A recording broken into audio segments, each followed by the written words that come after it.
के खिलाफ zero tolerance. वज़ीर दाखिला अमित शाह का जम्मू दौरा, सैलाब से पैदा सूरत हाल का लिया जायजा, मुतासिर इलाकों का किया हवाई सर्वे, हाई लेवल मीटिंग में रिलीफ काम का लिया जायजा।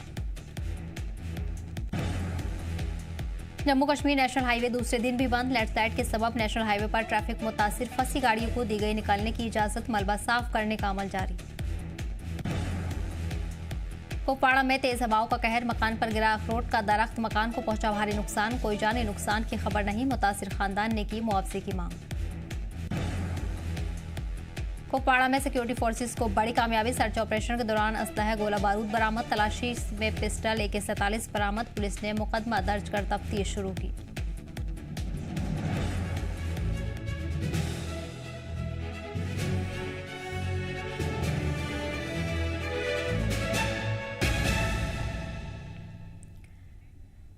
आदाब नाजरीन, जी जम्मू कश्मीर लद्दाख देख रहे हैं आप, मैं हूं आपके साथ सदफ सैफी। बुलेटिन की शुरुआत करते हैं बड़ी खबर के साथ। पाकिस्तानी फौज का हेलीकॉप्टर क्रैश हुआ है।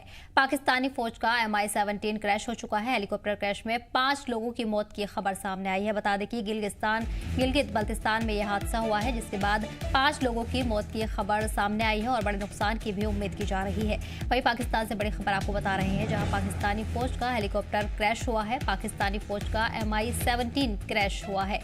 इस क्रैश में 5 लोगों की मौत की भी खबर सामने आई है। गिलगित बल्तिस्तान में यह हादसा पेश आया है, जिसमें अब तक 5 लोगों की मौत हो चुकी है। साथ ही साथ बड़े नुकसान का भी अंदेशा जताया जा रहा है। बताया जा रहा है कि MI-17 क्रैश हुआ है, जिसमें 5 लोगों की हादसे में मौत हुई है और गिलगित बल्तिस्तान में यह हादसा पेश आया।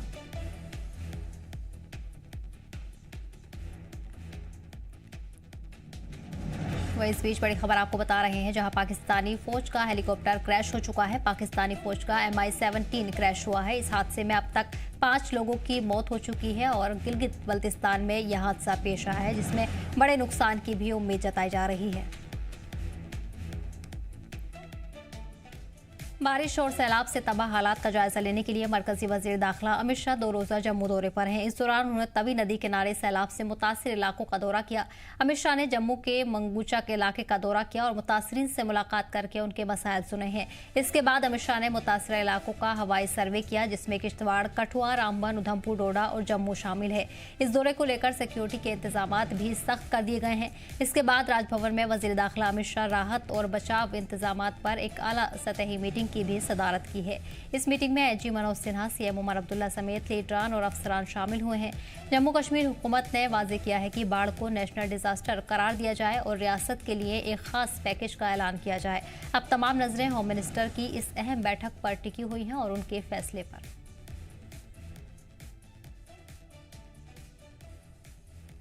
और इस पर जानकारी के लिए हमारे नुमाइंदे ख्वाहिश शुक्र है। ख्वाहिश, फिलहाल क्या कुछ डिटेल सामने आ रही हैं? अहम मीटिंग का सिलसिला जारी है और ऐसे में उम्मीद यही है कि कोई बड़े पैकेज का ऐलान किया जाए, क्योंकि तमाम लीडरान के रद्द अमल इसी को लेकर सामने आ चुके हैं। जी बिल्कुल सदफ, अगर मैं बात करूं तो गृह मंत्री के 2 दिवसीय दौरे का दूसरा दिन है और गृह मंत्री ने यहाँ पर बैठकें भी ली हैं, ऑन ग्राउंड जाकर के फ्लड अफेक्टेड एरियाज का दौरा भी किया है और लोगों की परेशानी भी सुनी है। इस बीच सबसे बड़ी बात यही है कि लोगों की नजर इस समय जो है वो केंद्र सरकार के ऊपर है, क्योंकि जम्मू कश्मीर की जिस तरह से तबाही हुई है, खासतौर पर जम्मू संभाग की, ये दशक कह सकते हैं सदी का सबसे बड़ा फ्लड जो है वो जम्मू ने देखा है। ऐसे में घर ढह गए हैं, लोगों की एग्रीकल्चर लैंड तबाह हो गई है। उसके अलावा जो गवर्नमेंट इंफ्रास्ट्रक्चर है वो डैमेज हुआ है, सड़कें पुल हो गया, बड़ी मशीनरियां खराब हो गई हैं, चाहे वो पावर स्टेशन की हो या फिर वाटर फिल्ट्रेशन प्लांट्स की हो, बोरवेल्स की हो। बहुत ज्यादा नुकसान हुआ है। आधे जम्मू में अभी भी कह सकते हैं कि लाइट की समस्या है, पीने का पानी नहीं आ रहा है, जगह जगह सड़कें उखड़ गई हैं, अब नालियां जो हैं वो डैमेज हो गई हैं, नाले टूट गए हैं, बहुत ज्यादा नुकसान हुआ है। ऐसे में जम्मू कश्मीर सरकार लगातार केंद्र पे ही जो है निर्भर है, क्योंकि जिस तरह का नुकसान हुआ है, यहाँ की सरकार फिलहाल अपने फंड से यहाँ पर जो है इतना ज्यादा काम नहीं करवा सकती, क्योंकि अलग अलग जिलों में नुकसान हुआ है। अगर पर्टिकुलर अगर एक कोई जिला होता तो शायद केंद्र के ऊपर निर्भरता नहीं भी रहती, लेकिन इस तरह से पूरे जम्मू संभाग के अलग अलग जिलों की त्रासदी देखने को सामने आ रही है। तो ऐसे में बहुत बड़ा यहाँ पर मुआवजे की राशि जो है लोगों की बनती है, जो कि सरकार को देनी होगी। तो ऐसे में गृह मंत्री जिस तरह से खुद जाकर के उन्होंने चीजें देखी हैं, हालांकि जो वीडियो के माध्यम तक उन तक तमाम चीजें पहुंची हैं, लेकिन खुद उन्होंने जब ऑन ग्राउंड जाकर के जगह चीजें देखी, लो लाइंग एरिया विजिट किए, तो कहीं ना कहीं एक उनको भी चीज का पता लगता है कि कितना नुकसान जमीनी तौर पे हुआ है और उसी के मुताबिक केंद्र जो है वो कुछ अनाउंसमेंट कर सकता है। हालांकि मुमकिन माना जा रहा है कि आज भी मुमकिन है कि अमित शाह जो है वो मीडिया से मुखातिब होंगे, उसमें कुछ जिक्र का जरूर कर सकते हैं। ओवरऑल कोई अनाउंसमेंट भी हो सकती है, लेकिन ओवरऑल सारी बातें इसी के ऊपर है कि क्या कुछ उनके विजिट के दौरान उनको पर्सनल अनुभव रहा है और केंद्र सरकार किस तरह से जम्मू कश्मीर के डिजास्टर को देखती है, क्योंकि सरकार यहाँ की जो है उमर सरकार इसे नेशनल डिजास्टर घोषित करने की मांग कर रही है। तो क्योंकि 2014 में भी जो है लगभग 80,000 करोड़ का पैकेज केंद्र की तरफ से दिया गया था जब कश्मीर में फ्लड आए थे, जम्मू में भी फ्लड आया था। लेकिन इस बार कश्मीर में तो फ्लड नहीं है, लेकिन जम्मू संभाग जो है बहुत बुरी तरह से वो जो है अफेक्टेड हुआ है। तो ऐसे में उम्मीद यही की जा रही है कि केंद्र इसको लेकर जो है बड़ी कोई राहत देगा। लेकिन ओवरऑल यहाँ पर फिलहाल गृह मंत्री हर चीज पे बारीकी से वो पूरा यहाँ पर मॉनिटर चीजें कर रहे हैं और यहाँ पर कई सारे डेलीगेशन को मिल रहे हैं। जी सर, जाहिर ख्वाहिश नुकसान कहीं ज्यादा बड़ा है। हालांकि यूटी सरकार की तरफ से राहत देने की कोशिश की गई है, लेकिन वो पूर्ति नहीं हो पाएगी। ऐसे में जिस तरह से हवाई सर्वे भी कर चुके हैं वजीर दाखिला और मीटिंग का दौर भी जारी है, कब तक उम्मीद की जा रही है कि ऐलान किया जा सकता है? अगर आज के प्रोग्राम को लेकर उनकी बात करें तो क्या कुछ शेड्यूल अब आगे देखने को मिल सकता है? एज पर सोर्सेज की बात करें तो उन्होंने बताया था कि लगभग 3 बजे के बीच में अमित शाह की जम्मू से वापसी हो जाएगी। लेकिन क्योंकि कल भी उन्होंने 8 बजे आना था, लेकिन उसके बाद लगभग पौने 11 बजे, लगभग 11 बजे के करीब जो अमित शाह जम्मू पहुंचे हैं। ऐसे में 3 बजे की उनकी वापसी हो सकता है थोड़ी डिले हो जाए, थोड़ी देर से जाए वो, क्योंकि यहाँ पे वेदर खराब था और अमित शाह कई जगह पे नहीं जा पाए। तो ऐसे में यहाँ पर रिप्रेजेंटेशन जो है अलग अलग, उनसे मिलना बहुत जरूरी है। आज भी उपराज्यपाल, chief minister, leader of opposition उनके साथ थे जब वो विजिट कर रहे थे और अलग अलग इलाकों में जब गए तो वहाँ के विधायक भी थे। तो अभी हर चीज के बारे में वो जानकारी एकत्रित कर रहे हैं, समस्याएं सुन रहे हैं और कोशिश कर रहे हैं कि कोई यहाँ पर किसी की शिकायत न रह जाए जो बड़े स्टेक होल्डर्स हैं। तो तमाम चीजों के ऊपर अमित शाह जो है वो बारीकी से इस समय जो है वो नजर बनाए हुए हैं, केंद्र नजर बनाए हुए है और मुमकिन माना जा रहा है कुछ बैठकों के बाद यहाँ पर वो मे बी मीडिया से ब्रीफिंग हो उनके द्वारा और उसके बाद वो आपकी डिसीजन कर बिल्कुल। तो इस बीच आपको बता दें कि बड़े राहत पैकेज की उम्मीद की जा रही है, जिसको लेकर सीएम उमर अब्दुल्ला भी उम्मीद कर रहे हैं और तमाम जो लीडरान हैं उनकी तरफ से भी यही रद्द-ए-अमाल सामने आया है। ख्वाहिश तमाम जानकारी के लिए बहुत बहुत शुक्रिया। बढ़ेंगे आगे। लखनपुर डीडीसी चेयरमैन कर्नल माहन ने हाल ही में सैलाब और भारी बारिश से तबाह हुए लखनपुर रावी पुल का दौरा किया और हालात का मुआयना लिया है। दौरे के दौरान उन्होंने बताया कि जम्मू डिवीजन के मुख्तलिफ हिस्सों में आई हालिया बाढ़ और बारिश ने भारी तबाही मचाई है। कर्नल माहन ने कहा कि इस कुदरती आफत में कई लोगों की जानें चली गई हैं, वहीं दर्जनों पुल तबाह हो गए हैं। खासकर पहाड़ी और सरहदी इलाकों में सड़कें पूरी तरह से तबाह हो चुकी हैं। कई जगह बादल फटने से हादसे हुए हैं और कई घर पूरी तरह से तबाह हो गए हैं। वहीं किसानों की फसलों को नुकसान पहुंचा है, जमीनों को भी भारी नुकसान हुआ है। उन्होंने कहा इतने बड़े पैमाने पर नुकसान हुआ है कि जम्मू कश्मीर सरकार अकेले इस नुकसान की भरपाई नहीं कर सकती है।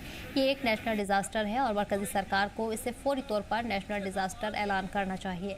हम मांग करते हैं कि मरकजी सरकार कम से कम 30,000 करोड़ रुपए के स्पेशल राहत पैकेज जारी करे, जिससे लोगों को राहत मिल सकती है।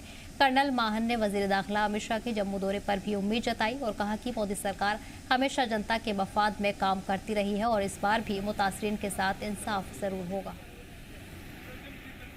हमारे साथ बातचीत करने के लिए मौजूद हैं डीडीसी कठुआ, डीडीसी चेयरमैन हैं कर्नल मान सिंह। उनसे बात करते हैं। सर, देख रहे हैं कि काफ़ी ज़्यादा नुकसान हुआ है, पूरे ज़िला भर में नुकसान हुआ है और आपका जो कार्यालय है ये भी इससे अछूता नहीं है। हाँ, ये आपकी बात दुरुस्त है कि भारी क्षति इस बार ओवरऑल जो बारिशें आई हैं, जो फ्लड आए हैं, लैंडस्लाइड हुआ है और ज़मीन धंसने के भी बड़ी सारी एग्जाम्पल जो हैं पूरे ज़िला कठुआ के अंदर सामने आई हैं और उसके चलते भारी भरकम पूरे ज़िले में नुकसान हुआ है। लेकिन अगर बात करें यहाँ को मैधोपुर बैरेज हट पर हम लोग खड़े हैं, यहाँ पर वो आप देख रहे हो कि रावी दरिया जो है पूरी तरह से जम्मू कश्मीर की तरफ पलट गया है। जहाँ हमारी जो कठुआ नहर हुआ करती थी इसकी तरफ आ गया है और इससे जिस तरह से आप जिक्र कर रहे थे कि बिल्डिंग को भी नुकसान हुआ, ये सामने आप देखो यहाँ हमारे सीआरपीएफ के जवानों का यहाँ पर कैंप हुआ करता था और इस तरफ जो एनिमल हस्बेंड्री का कैंप है, इस तरफ टूरिज्म की बिल्डिंग है जो मौजूदा डीडीसी काउंसिल का ऑफिस यहाँ पर है। तो ये बहुत ही सब्सटेंशियल डैमेज हुआ है और इसको लेके एडमिनिस्ट्रेशन भी पूरी तरह से सतर्क है, पूरी तरह से जो भी मेजर हैं वो लिए जा रहे हैं और हम कोशिश कर रहे हैं पूरे ज़िले के अंदर के जो नुकसान हुआ, जो क्षति हुई है, जो रोड बंद हुए हैं, जो पुल डैमेज हुए हैं उनको फिर से दुरुस्त किया जाए, रिकन्स्ट्रक्ट किया जाए, ताकि लोगों की लाइफ जो है फिर से एक बार पटड़ी पा सके। इसके लिए भरपूर प्रयास किया जा रहा है। और ये NH जो हाईवे क्षतिग्रस्त हुआ है, इसका नेशनल हाईवे जो है वो संज्ञान ले रहा है। इसी तरह से जो बॉर्डर रोड ऑर्गेनाइजेशन की जो BRO के सड़कें हैं, मैं थोड़ी देर पहले दाह रोड के ऊपर जो क्षति हुई है, यहाँ से अगर थोड़ी दूर अब जाएँ तो पैडूनाल में वहाँ पर भी पुल बहने से पूरी तरह से बिलावर बसोली बनी की ट्रैफिक जो है वो ठप है। और क्या देखते कितने पैकेज की मांग अगर आप करते हैं, क्योंकि नुकसान जम्मू डिवीज़न में जो है वो सबसे ज़्यादा हुआ है। अगर हम जिला कठुआ की बात करें तो कम से कम मैं समझता हूं कि 500 करोड़ का नुकसान तो है ही है, और इससे ज़्यादा भी हो सकता है, ये तो सर्वे के पता चलेगा। और पूरी जम्मू कश्मीर के अंदर अगर देखें तो कई हज़ारों का, कम से कम 20-30 हज़ार करोड़ का नुकसान जो है इस समय जो फ्लड की जो त्रासदी आई है इससे हुआ है। और आपको लगता है कि जितना नुकसान हुआ है इसकी भरपाई यूटी गवर्नमेंट कर पाएगी? नहीं, बहुत मुश्किल है। जितना नुकसान हुआ है बहुत ही सब्सटेंशियल, बहुत ही ज़्यादा लॉस है ये। और इसके साथ क्या हुआ है कि जो नाले हैं, जो नदियां हैं, वो ओवरफ्लो होने से ज़मीनों के अंदर जो है वो पत्थर बजरी चली गई है, उससे किसानों का फसलों का भी नुकसान हुआ है और ज़मीन भी खराब हुई है। क्या मांग करते हैं कि सेंटर इसको लेकर बड़ा पैकेज नोस करे, और पैकेज अगर नोस करे तो कितना पैकेज नोस करे? सबसे पहले तो इसको डिज़ास्टर डिक्लेयर करना चाहिए। ये जो त्रासदी आई नेशनल डिज़ास्टर, इसको डिक्लेयर करना चाहिए सेंटर को और स्टेट को भी। और उसी के साथ कम से कम ये एक इसको गवर्नमेंट जो है और हमारा जिला इंतजामिया भी है वो वर्कआउट कर रहा है कि टोटल कितना नुकसान हुआ और इसका एक प्लान बना रहा है। लेकिन मेरे को लगता है कि कम से कम 30,000 करोड़ का क्षति जो है वो जम्मू कश्मीर को हुई है। कश्मीर के सेब बागों में लीफ माइनर बीमारी के फैलाव ने बागबानों की फिक्र बढ़ा दी है। माहिरीन ने वार्निंग दी है कि अगर वक्त पर कदम नहीं उठाए गए तो इस बीमारी से पैदावार पर बुरा असर पड़ सकता है। SKU ASD वडूरा के प्रोफेसर शकील अहमद ने बताया कि ये कीड़ा पत्तों के अंदर सुरंगें बना देता है, जिससे फोटोसिंथेसिस में रुकावट आती है और पेड़ कमजोर हो जाता है। उन्होंने कहा कि ये बीमारी मुनासिब मौसम में तेजी से फैलती है, इसलिए बागबानों को होशियार रहने और कंट्रोल मेजर्स अपनाने की जरूरत है। प्लांटेशन लग रही है, पहले साउथ में ये इन्फेस्टेशन थी, खासकर ये लीफ माइनर और एफिड जो बीमारियां हैं वो नई आई हैं। वो इसी वजह से आई हैं कि उन्होंने प्रॉपर तरीके से इन प्लांट्स को क्वारंटीन नहीं किया है। जो भी बाहर से मटीरियल, प्लांट मटीरियल आ गया, उन्होंने उस पर तवज्जो नहीं दिया। इनको क्वारंटीन करना चाहिए था, वो उन्होंने क्वारंटीन किए बगैर वो डिस्ट्रीब्यूट किए वो प्लांट्स। इस वजह से ये नई बीमारियाँ, खासकर जो एफिड आ गया और ये लीफ माइनर आ गया, ये उन्होंने अब नॉर्थ कश्मीर में भी बहुत पैमाने पर उन्होंने तबाही मचा दी है। और आप आगू में आ जाएंगे तो पत्ते गिर रहे हैं। ये वजह यही है कि उन्होंने ये जो प्लांट मटीरियल था गैर मयारी भी था और उन्होंने इसको क्वारंटीन भी नहीं किया था, उनको डिस्ट्रीब्यूट किया। हमारी गुजारिश यही रहेगी गवर्नमेंट से, खासकर जो हमारे एग्रीकल्चर मिनिस्टर हैं, इनको इस पर बहुत तवज्जो देने की ज़रूरत है। जम्मू कश्मीर में इस साल बरसात ने बड़ी तबाही मचाई है। सैलाब, लैंडस्लाइड और बादल फटने से लोगों को बड़े पैमाने पर जानी माली नुकसान पहुंचा। इस दौरान एक नई परेशानी ये है कि मौसम की वजह से हाईवे और नेशनल हाईवे पर बड़े पैमाने पर लैंडस्लाइड देखने को मिले। लैंडस्लाइड की वजह से नेशनल हाईवे अभी भी बंद है, जिसकी वजह से माल से लदे ट्रक रास्ते में फंसे हुए हैं। इससे दीगर कारोबार के साथ साथ सेब कारोबारियों को करोड़ों का नुकसान हो रहा है, क्योंकि ट्रक में लदे सेब मार्केट पहुंचने के बजाय रास्ते में ट्रकों के अंदर ही सड़ रहे हैं। इस बारे में कुलगाम फ्रूट मंडी के सदर गुलाम मोहम्मद बांदे ने जी जम्मू कश्मीर लद्दाख से खास बातचीत के दौरान कहा कि नेशनल हाईवे बंद होने से जम्मू कश्मीर फ्रूट सेक्टर को बड़ा नुकसान पहुंचा है। सरकार ने हाईवे बेहतर बनाने का वादा किया था, लेकिन मौसम ने हकीकत को साफ कर दिया है। लोगों ने सरकार से अपील की है कि माल ढोने के लिए रेल सर्विस भी शुरू की जाए। देखिए, जहाँ हर कोई जानता है कि कई दिनों से जो बारिशों का यहाँ बारिशें पड़ रही हैं, बारिशों ने तहलका मचाया। हालांकि ये यहाँ पर ही नहीं है, हिंदुस्तान के तमाम स्टेटों में, बहुत सारी स्टेट में बाढ़ आ गया है, जिसमें उत्तराखंड, उत्तरांचल या हिमाचल, इस तरह हमारे जम्मू कश्मीर में भी बहुत सारा नुकसान हो गया है बारिशों की वजह से। तो इस वजह से हमारा जो नेशनल हाईवे है बिल्कुल बह गया है। कई जगहों पे लैंडस्लाइड हो गया, कई जगहों पे ये लुढ़क गया, रास्ता ही लुढ़क गया है, या मुगर रोड हमारा जो है वो भी कई जगहों पे ख़राब हो गया है, जिसकी वजह से हमारा फ्रूट को बहुत सारा नुकसान हो गया है। उधमपुर में बीजेपी महिला मोर्चा कारकुनान ने गोल मार्केट में कांग्रेस पार्टी के खिलाफ जोरदार एहतजाज किया। उन्होंने कांग्रेस पर पीएम मोदी और उनकी मां के लिए मुबैना नाजेबा तबसरा का इल्जाम लगाया और अपने गुस्से का इजहार किया। मुजाहिरीन ने कहा कि इस तरह के अल्फाज का इस्तेमाल पीएम और हिंदुस्तानी ख्वातीन के लिए वक़ार की तौहीन है।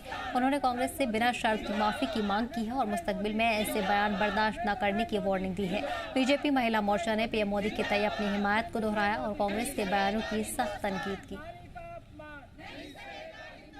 जैसे आपको मैं पहले भी बता चुकी हूँ कि ये प्रदर्शन जो है, जो कांग्रेस की जो रैली जो है दरभंगा में की गई, राजद और कांग्रेस की संयुक्त रैली में, वहाँ पर जो अपशब्द कहे गए हमारे प्रधानमंत्री आदरणीय नरेंद्र भाई मोदी जी की माता जी के लिए जो अपमानजनक टिप्पणी की गई, उसकी हम घोर निंदा करते हैं। ये हमारी महिलाओं की तरफ से, ये सिर्फ भारतीय जनता पार्टी की तरफ से, इसमें सभी जो तरह की जो महिलाएँ हैं वो इसका जो है बहुत निंदा कर रही हैं, क्योंकि ऐसी अपमानजनक टिप्पणी जो है एक माँ के सम्मान में नहीं करनी चाहिए। जो आपकी असहमति अगर राजनीतिक मुद्दों पर है तो उसकी सहमति लोकतांत्रिक मर्यादाओं के बीच में करनी चाहिए, ना कि सार्वजनिक मंचों पर जो है व्यक्तिगत आक्षेप करने चाहिए। शोपियां मेन टाउन के रहने वाले एक शख्स ने इल्जाम लगाया है कि एक लोकल केमिस्ट ने उनके नवजात बच्चे को एक्सपायर्ड दवा बेच दी है। दवा देने के बाद बच्चे की तबीयत बिगड़ी, जिसके बाद उन्होंने पैकेट चेक किया तो पता चला कि दवा की मियाद खत्म हो चुकी है। नाराज वालिद ने सख्त कार्रवाई की मांग करते हुए कहा कि ये सिर्फ लापरवाही नहीं बल्कि मासूम जानों के साथ खिलवाड़ है। उन्होंने हुक्काम से मेडिकल दुकानों पर निगरानी कड़ी करने की अपील की है। मकामी लोगों ने भी इस पर फिक्र जाहिर की और जिला इंतजामिया व ड्रग कंट्रोल डिपार्टमेंट से इलाके में रूटीन चेकिंग की मांग की है, ताकि घटिया या एक्सपायर्ड दवाएं लोगों तक ना पहुंचे। सर, हम कल आ गए डॉक्टर के पास, कल 12 बजे डॉक्टर जाफर के पास कादरी पैरामेसिक के दुकान पे। हमने यहाँ से दवाई लाई, डॉक्टर ने, वो बीमार था, दवाई दिया डॉक्टर ने, हमने लाया कादरी पैरामेसिक के पास दवा। फिर दवा जब हमने लाया, हम घर गए, घर में डाला बच्चों को दवा, हमने डेट चेक नहीं किया, हमने उसको डाला, शाम तक वो रो रहा था, हमने देखा ये क्यों रो रहा है, क्या हुआ है इसको, पता नहीं क्या, आंखें भी लाल हो रही थी और आ रहा था आंसू आंखों को। फिर मैंने डेट चेक किया, वो एक्सपायर था। फिर आ गए हम सुबह, हमने बताया दूसरा वही चिट्ठी दिखाई कल की, बताया हमें ये दवा चाहिए, इसने दोबारा वही एक्सपायर दवाई दिया। बस ये 12 दिन का बच्चा है। गुरेज की बकटूर कंजलवार ब्लॉक के लोग इन दिनों बिजली बिलों की अचानक हुई बढ़ोतरी से परेशान है। लोगों का कहना है कि पहले जहां 520 रुपए बिल आता था, अब वही बिल बढ़कर 1040 कर दिया गया है। इस दूरदराज और सरहदी इलाके में वैसे ही जिंदगी मुश्किलात हालात से गुजर रही है। ऐसे में ये बढ़ोतरी नाइंसाफी है और आम लोगों की पहुंच से बाहर है। मकामी लोगों ने मीडिया से बात करते हुए कहा कि ये महंगा बिल उन्हें और ज्यादा मुश्किल में डाल रहा है। बुनियादी सहूलतें पहले से ही बेहद कम है और अब बिजली का इतना महंगा बिल देना उनके बस की बात नहीं है। लोगों ने मुतालबा किया कि फौरन नया टैरिफ वापस लिया जाना चाहिए और पुराना 520 रुपए वाला बिल ही बहाल किया जाए। मकामी लोगों ने सरकार और पावर डेवलपमेंट डिपार्टमेंट से फौरन दखल देने की अपील की है। साथ ही वार्निंग भी दी है कि अगर उनकी बात नहीं मानी गई तो आगे बड़े पैमाने पर एहतजाज करेंगे। आज यहाँ इस मीडिया के सामने आने की वजह यह है कि एक बेरोजगार इलाका है ये गुरेज, जो 200 रुपया फीस नहीं भर सकती है बिजली की, आज उसको 1020 से 1040 कर दिया है।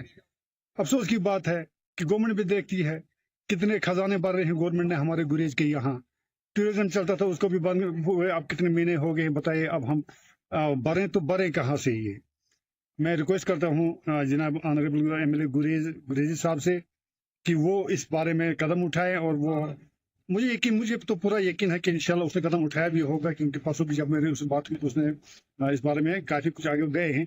तो मेहरबानी करके हमारी ये फीस खत्म करा दीजिए। अपने यूटी गवर्नमेंट एलजी साहब और सीएम साहब से और जो हमारे कॉन्स्टिट्यूंसी के MLA नज़ीर गुरेजी साहब, हम पूरी पब्लिक की तरफ से ये हमारी दरिंगा मांग है कि जो हमारी बिजली में एक बिल होती थी बिजली की तरफ से 227 रुपया, और अभी सुनने में आया और कि हमें 1040 रुपये जो हमें पन बिजली प्रोजेक्ट का जो यहाँ पे बिजली मिल रही है उसको 1040 रुपया भी हमें भरने हैं। हमारी ये एक रिक्वेस्ट है कि हम जो 227 रुपया गरीब, एक यहाँ पे गुर्बत ज़्यादा है, जो हमारा गरीब 227 रुपया न भर सकता था वो 1040 कहाँ से भरेगा। कुलगाम में ARTO ऑफिस के पास अधूरे शॉपिंग कॉम्प्लेक्स और सूमो स्टैंड को लेकर ट्रांसपोर्टरों और बेरोजगार नौजवानों ने नाराजगी जताई है। उन्होंने सवाल किया कि महीनों से काम क्यों रुका हुआ है और अब तक कोई वजाहत क्यों नहीं दी गई। उन्होंने बताया कि मुमकिन स्कीम के तहत बहुत से नौजवानों ने गाड़ियां ली, लेकिन अब उन्हें किश्तें चुकाना मुश्किल हो गया है। जी मीडिया के साथ आप जी जम्मू कश्मीर लद्दाख देख रहे हैं। कुलगाम से मैं फयाज जमाल भट्ट। आपको बता दें कि आज से कुछ साल पहले जिला कुलगाम में शॉपिंग कम्प्लेक्स कम सोमू स्टैंड बनाया गया है। काम बाज़ाब्ता तौर पे शुरू हुआ है और कम्प्लेक्स भी तकरीबन मुकम्मल हो चुका है, लेकिन न जाने इतनी देर क्यों हो रही है इसको ओपन करने में, और ख़ासकर इस पर अगर मैग्डमाइजेशन का काम होता तो शायद जो ड्राइवर हजरात आज सड़कों पे अपनी गाड़ियों को रख लेते हैं वो यहाँ पे अपनी गाड़ी को रख कर अपना रोज़गार कमा लेते हैं। यहाँ पर हम पहुँचे और कुछ लोग यहाँ पे जमा हो चुके हैं, जो सोमू स्टैंड, मैजिक स्टैंड, उनसे वाबस्ता कुछ ड्राइवर हजरात हमारे साथ हैं। इनसे बात करते हैं क्या मकसद है और आज ये जमा क्यों हुए। आपका क्या नाम है, कहाँ रहते हैं? मेरा नाम है सजाद अहमद गनाई, मैं रहता हूँ कुलगाम में। क्यों जमा हुए? आज हम इसलिए जमा हुआ है क्योंकि हमारा जो ट्रांसपोर्ट है, चाहे मैजिक हो, चाहे सोमो हो, चाहे ऑटो है, हमने बार बार डी साहब से गुजारिश की कि ये अड़ा फंक्शन करे, क्योंकि हम उधर रोड पर है। वहाँ स्कूल भी बहुत है, 2-4 स्कूल है उधर। जब उनको छुट्टी होता है तो बहुत प्रॉब्लम होता है उधर। इसलिए हम डीसी साहब से गुजारिश करते हैं, उन्होंने ज़मीन लिया आड़े के लिए, ये फंक्शनल होना चाहिए। यही गुजारिश हम LG साहब से भी गुजारिश करते हैं कि इसको जल्दी से जल्दी काम करें। कम्प्लेक्स यहाँ बनाया है, 4-5 साल हुए इसको, पूरा कंप्लीट है। आप खुद भी देखो, ये पूरा कम्प्लेक्स खड़ा है। हमने गुजारिश की डी साहब से ये दुकान चालू करे, क्योंकि हमारे जितने यहाँ तो बहुत बेरोज़गारी है। जो बेरोज़गार है वो बेचारा दुकान पकड़ेगा, अपना अयाल चलाएगा। इसलिए हम डी साहब से गुजारिश करें कि इससे जल्द कम्प्लेक्स को चालू करे और इस अड़े को भी फंक्शनल करे। अगर इन्होंने इतना पैसा लगाया इन दुकानों पर या इन आड़ों पर, ये तो फंक्शनल होना चाहिए। इतनी बेरोज़गारी है, यहाँ बेरोज़गारी ख़त्म हो जाएगी।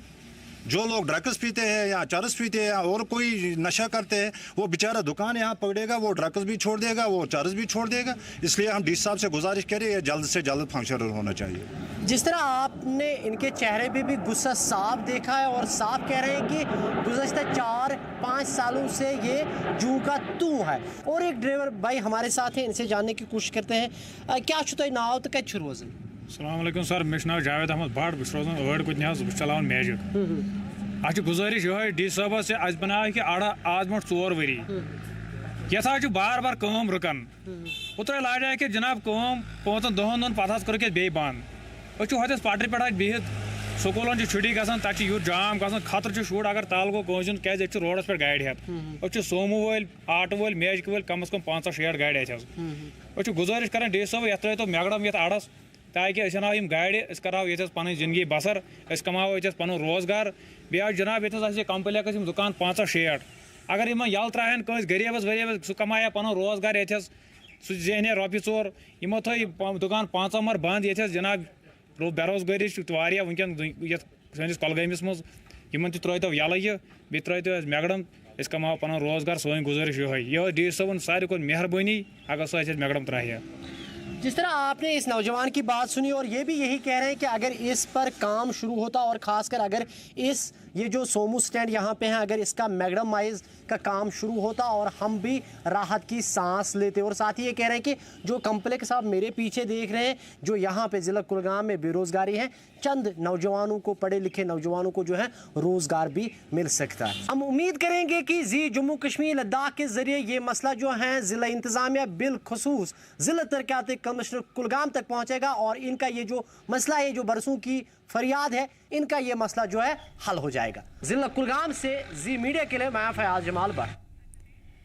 फिलहाल खबरों में इतना ही। आप देखते रहिए जी जम्मू कश्मीर लता।